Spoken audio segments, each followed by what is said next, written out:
Hey everyone, Dave with Affordable Door and Gate here.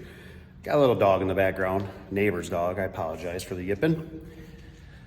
I wanted to go through this job here for a second. I want to open your mind and for you to realize how much this stuff costs. Just to open up your mind. I ended up, before I start sweating, I'm taking the springs off here. And I want to express this is 100% my fault. So what it is this door here, it only came with three struts. Yeah, so it came with 3 struts. At the time, I'm gonna shut the door so that dog wouldn't have to hear so much. At the time, nobody knew, right? It was right up to the last minute. We didn't know if it was gonna get, I didn't know until I even dropped it off. And it should have been something, it was overlooked. It happens. Because you're out hustling, you're grinding, you're understaffed, it just happens. So you try to avoid these things. But anyways, when I dropped the door off, I asked the builder to ask the customer, I said, where would they like the windows placed? Would they like them in the middle or would they like them at the top? At first, they wanted them at the top. All right, no big deal. Later that night, about 9 o'clock at night, I get a text. They want to move to the second panel down, which is fine, no big deal. Now this is just a personal preference. What I don't like, and I'm gonna flip the camera around. Okay, so what I don't care about is that the window, I want them to be even, right? Basically in longevity, wind, high winds. Like I said, I don't know if you noticed in your area, but the storms have been getting stronger, the winds have been getting crazier, the droughts have been getting longer. So I wanted struts on every one, right? Because I wanted to do a really good job for this customer. Now that cost me the fact that I had to run back to the shop all that time. Now the springs changed. So I actually got another set of springs here I'm gonna put on. So there's all these things that when you don't just order it right the first time, it costs a ton. And I know there's the whole thing, the argument behind, well, if you wanted if you want the price, you want this, I understand that, you know what I mean? But honestly, personally, my opinion, I would rather take a shorter margin, a smaller margin, to have all the right stuff than to waste the time, because this is the stuff behind the scenes that the secretary will never know about. She doesn't know where I got those springs. She doesn't know I took those out of the inventory. So these are the things that when you run a business that can eat you up. So your technicians are going back to the shop. They're taking stuff that you don't know about. They had to make an extra trip back to the shop that wasn't calculated into there. The struts, $30 a pop, probably more nowadays. It all adds up. Now my time being here to unwind the springs, we had a boo-boo from the get-go. My apprentice, so this will be like our 4th time winding these, and it just happens, part of training, right?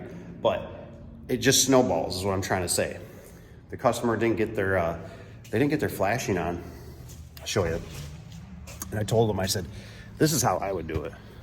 So they ended up doing it. They ended up getting some white trim out here.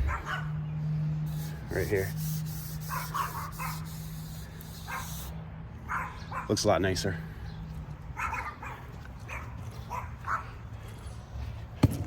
Otherwise, it was just white. It was just regular board.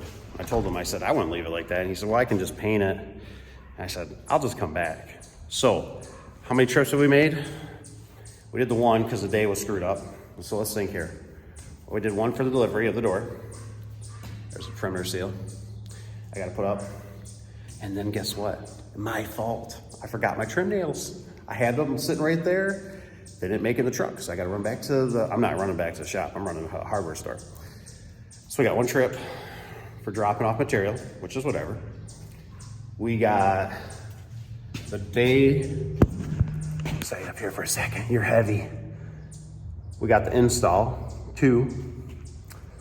We had to leave and go get a strut, because I forgot it, my fault. So that's 3. We also have, now we came back today for the weather seal, and I'm gonna change out the springs. So there's 4, there's a 4th trip. And now I gotta leave and I gotta go to the hardware store. Like I said, this is 100% my fault. 5. And I always leave one more in there for a callback. So we might have 5 or 6 trips into this job, plus extra material, plus the additional time, now that I'm changing out the springs. And it's one of those things, you look at it and you go, well, the customer, you know, if I don't order this stuff, I might save 50 to 100 bucks, right? But you don't understand, when you don't have the material here, you probably just cost $400 to $600, you know what I mean, in lost revenue. So these are all the things you got to think about when you're sitting there, you're nickel and diming things. You know that saying, don't sell from your own pocket. Very true, right? And it's just better to have the material. The material is the biggest thing, because you're leaving everybody stranded no matter how the job goes. It could be you that's installing it. It could be a sub. It could be an employee. It could be a customer just picking it up, and you want it to all be there. I can't stress how important that is. You rather them call you and say, hey, I got this like slidey thingy. I don't know what this does. And you go, oh, that's a slide lock. You don't have to install it if you don't want to. You can throw it. But what I'm getting at too is the point is that it's all built in, right? Because when you order that now, you're going to see the grand total, right? And you're gonna go, oh, well, I can't, you can't screw with that, right? You can't tell the vendor, well, I'll give you $100 less, take it or leave it. You just order it. But now you know what the cost is, and you got to, it's already factored in, right? And then you don't care, because now it goes out the door with a sub, and I'd rather have a sub call me or something and say, hey, I got extra angle. Do you want me to bring it back to the shop? Yeah. Or sometimes they don't do that. I've had employees stop at their house and drop stuff off. You know what I mean? I've had them at the end of the day switching out vehicles, from their work vehicle to taking stuff. But it's just factored in, right? It's all covered for. They have 100% what they need, and you just move on. So that's just something to think about. I wanted to bring that up to your attention. And like I said, a lot of this was my mistakes, my preference, and it's costing me. It cost a lot. So anyways, I hope you guys have a great day. You should hit that thumbs up if you made it this far on your way out. Hit that subscribe if you're not a subscriber. And otherwise, take care. We'll see you on the next one. I'm gonna enjoy the smell of fresh number. See you on the next one.